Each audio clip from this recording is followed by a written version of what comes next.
Hello everyone, welcome to ज्ञान विजय classes. आज के इस वीडियो में हम यूनिट डिजिट यानी कि इकाई अंक के बारे में पढ़ेंगे। यूनिट डिजिट क्या होता है, इसे हम कैसे निकालते हैं और इससे जो है एग्जाम में किस टाइप के क्वेश्चन पूछे जाते हैं। चलिए शुरू करते हैं आज की इस वीडियो को। सबसे पहले हम जानेंगे कि यूनिट डिजिट होता क्या है। क्या होता है यूनिट डिजिट? जैसे हमने कोई भी संख्या लिख दी 3, 4, 5, 8, तो जो यही 8 जो है लास्ट का जो डिजिट होता है इसी को हम यूनिट डिजिट इकाई अंक बोलते हैं। तो यूनिट डिजिट के क्वेश्चंस में हमें सिर्फ यूनिट डिजिट से ही मतलब रखना है, बाकी के अंकों से हमें कोई भी लेना देना नहीं है।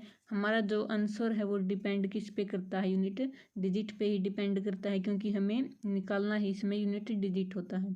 तो हमारा जो फर्स्ट टाइप बनता है वो है ये, जिसमें हमें कोई भी मल्टीप्लिकेशन दे दी जाएगी और हमें उसका यूनिट डिजिट बताना होगा। तो इस संख्या का यूनिट डिजिट क्या होगा? वो होगा 0। तो हमने ये कैसे पता किया? इतनी आसानी से हमने आंसर को कैसे निकाला? तो देखते हैं। अगर किसी भी संख्या का यूनिट डिजिट 5 दे रखा हो और उसकी मल्टीप्लिकेशन जो है किसी भी इवन नंबर के साथ हो, तो यूनिट डिजिट हमेशा क्या होगा? 0 होगा। देखिए इसमें यहाँ पे यूनिट डिजिट क्या था? 5 था, और इवन नंबर यहाँ पे यूनिट डिजिट क्या है? 2 है। अगर 5 की 2 के साथ मल्टीप्लाई करेंगे तो कितना आएगा? 10, और 10 का यूनिट डिजिट क्या हुआ? 0। और अगर 0 की हम किसी भी एनी नंबर के साथ मल्टीप्लाई करते हैं तो वो हमेशा 0 ही रहेगा।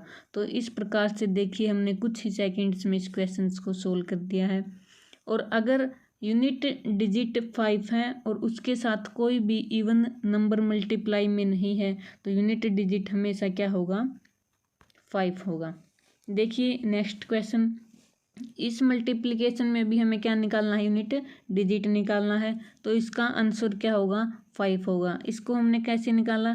देखिए यहाँ पे यूनिट डिजिट 5 दे रखा है और किसी भी संख्या का यूनिट डिजिट जो है वो इवन संख्या नहीं है, सभी संख्याएं क्या हैं? ओड संख्याएं हैं। और अगर हम 5 की ओड संख्या के साथ मल्टीप्लाई करेंगे तो यूनिट डिजिट क्या आएगा? हमेशा 5 ही आएगा। और अगर हम इवन संख्या के साथ मल्टीप्लाई करेंगे तो क्या आएगा? 0 आएगा। तो ये कंसेप्ट हमें बस इतना ही याद रखना है।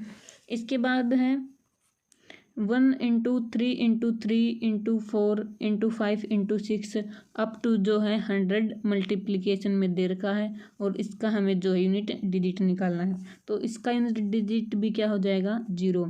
ये कैसे हुआ? देखिए अभी हमने क्या पढ़ा था, अगर 5 की मल्टीप्लाई किसी भी इवन नंबर के साथ आ जाती है तो यूनिट डिजिट हमेशा क्या होगा? 0 होगा।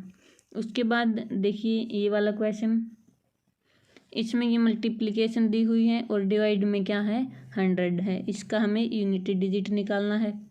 एक 0 को हम एक 0 से कट कर देंगे और 5 और 2 की मल्टीप्लाई करेंगे तो 10 बनेगा, उसको हम इससे कट कर देंगे। बाकी इन सभी संख्याओं की हम मल्टीप्लाई करेंगे तो यूनिट डिजिट क्या निकल के आएगा? 8 निकल के आएगा।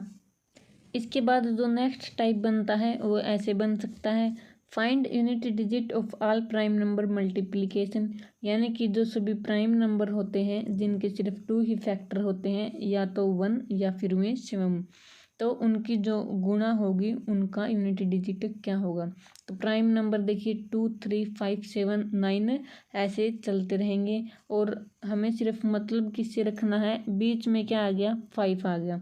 अगर 5 की मल्टीप्लाई किसी भी इवन नंबर के साथ है तो वो क्या हो जाता है? 0 हो जाता है। तो यहाँ हमारा यूनिट डिजिट क्या निकल के आएगा? 0 निकल के आएगा। इसके बाद नेक्स्ट टाइप और मोस्ट इम्पोर्टेंट टाइप है वो है ये। इसमें क्या करना है? हमें कोई भी संख्या दी हुई है और उसकी ये पावर दी हुई है, इसका हमें यूनिट डिजिट निकालना है। तो अब हम इसका यूनिट डिजिट कैसे निकालेंगे? इसके लिए हम कुछ रूल्स को पढ़ेंगे। देखिए हमें संख्या के सिर्फ जो है यूनिट डिजिट से ही मतलब रखना है, ये हमने पहले भी पढ़ा है। अगर संख्या का इकाई अंक 0, 1, 5 और 6 है तो चाहे उसकी पावर कुछ भी हो, आंसर का यूनिट डिजिट हमेशा क्या रहेगा? सेम रहेगा। क्यों रहेगा सेम? आप मल्टीप्लाई करके देख सकते हैं। आप 0 की कितनी भी बार मल्टीप्लाई कर लें हमेशा 0 ही रहेगी। अगर हम 1 की मल्टीप्लाई करें तो 1 ही रहेगा। अगर 5 की मल्टीप्लाई करें, जैसे पाँच पाँच 25, 25 की फिर 5 से मल्टीप्लाई करेंगे, फिर यूनिट डिजिट क्या आएगा, 5 ही आएगा। इसी प्रकार हम 6 को लेके देखते हैं, तो छिकू छिकू 36, 36 का यूनिट डिजिट कितना है, 6, 6 की फिर 6 से मल्टीप्लाई करेंगे तो फिर यूनिट डिजिट क्या आएगा, 6 ही आएगा।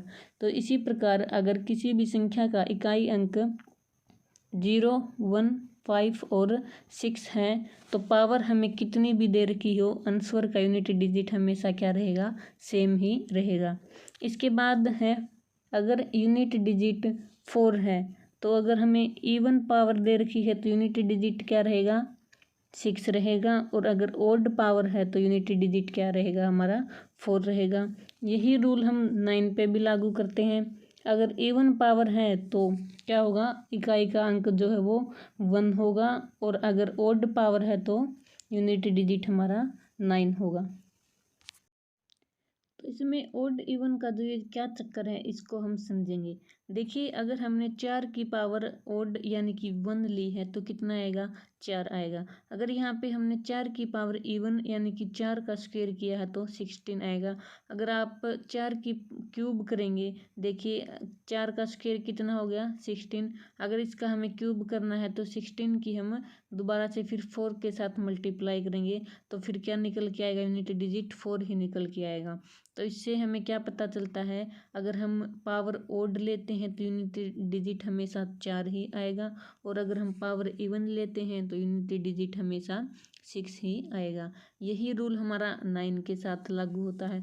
अगर पावर इवन है तो यूनिट डिजिट हमेशा 1 रहेगा, और अगर पावर ओड है तो यूनिट डिजिट हमेशा 9 ही रहेगा।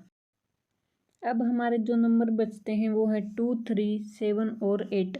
अगर संख्या का यूनिट डिजिट 2, 3, 7 और 8 है और हमें पावर दी गई है तो उसका यूनिट डिजिट हम कैसे निकालेंगे। तो इसके लिए हम जो हमें पावर दी गई है उसको हम 4 से डिवाइड करेंगे, और जो भी रिमाइंडर आएगा वही संख्या की पावर हो जाएगी। अगर रिमाइंडर 1 आता है तो पावर जो है 1 हो जाएगी। अगर रिमाइंडर 2 आता है तो संख्या की पावर 2 हो जाएगी। अगर रिमाइंडर 3 आता है तो पावर 3 हो जाएगी, और अगर रिमाइंडर हमारा 0 बचता है तो संख्या की पावर हम क्या लेंगे, 4 लेंगे। तो अब हम उस क्वेश्चन को देखिए सोल्व करते हैं। सभी रूल्स आपको अच्छी तरह से समझ में आ गए होंगे। देखिए इसमें यूनिट डिजिट क्या दिया हुआ था, 8 दिया हुआ था, और 8 का यूनिट डिजिट हम कैसे चेक करते हैं, जो पावर दी हुई होती है उसको हम पहले 4 से डिवाइड करते हैं। पूरी पावर को हमें 4 से डिवाइड करने की ज़रूरत नहीं है, लास्ट के बस 2 डिजिट को ही हम 4 से डिवाइड करके देख सकते हैं। तो अगर हम इसे 4 से डिवाइड करेंगे तो हमारा रिमाइंडर जो है वो 0 आएगा।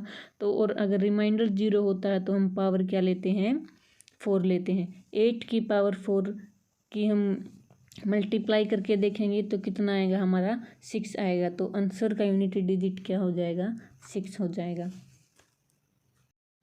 इसके बाद देखिए next question, what is the unit digit of 1 factorial plus 2 factorial plus 3 factorial plus में अप टू 99 फैक्टोरियल। तो इसका यूनिट डिजिट हम कैसे निकालेंगे। तो 5 फैक्टोरियल के बाद जितने भी फैक्टोरियल आएंगे उन सभी का यूनिट डिजिट क्या हो जाएगा, 0 हो जाएगा। क्यों, क्योंकि 5 का फैक्टोरियल क्या होता है, 0, और 5 के बाद जितने भी फैक्टोरियल 6 फैक्टोरियल 7 फैक्टोरियल उन सभी में क्या होता है, 5 का फैक्टोरियल भी शामिल होता है। तो उसका यूनिट डिजिट क्या हो जाएगा, 0 हो जाएगा। फैक्टोरियल हम कैसे निकालते हैं, जैसे 5 का फैक्टोरियल हो गया तो इसकी मल्टीप्लाई करते हैं हम 5 इंटू 4 इंटू 3 इंटू 2 इंटू 1। तो 5 की मल्टीप्लाई 2 के साथ होगी तो यूनिट डिजिट क्या हो जाएगा, 0 हो जाएगा। तो हमें निकालना क्या है, सिर्फ 4 फैक्टोरियल तक ही वैल्यू निकालनी है। 1 फैक्टोरियल की वैल्यू 1 आ जाएगी, और 2 फैक्टोरियल की 2, 3 फैक्टोरियल का यूनिट डिजिट है वो 6 आ जाएगा, और 4 फैक्टोरियल का यूनिट डिजिट क्या आएगा, 4। और इन सभी को हम क्या कर देंगे, आपस में ऐड करेंगे, कितना आएगा, 13, और 13 का यूनिट डिजिट क्या है, 3। तो इस क्वेश्चन का यूनिट डिजिट क्या निकल के आ जाएगा, 3। तो इस प्रकार से यूनिट डिजिट को हमने कंप्लीट कर लिया है।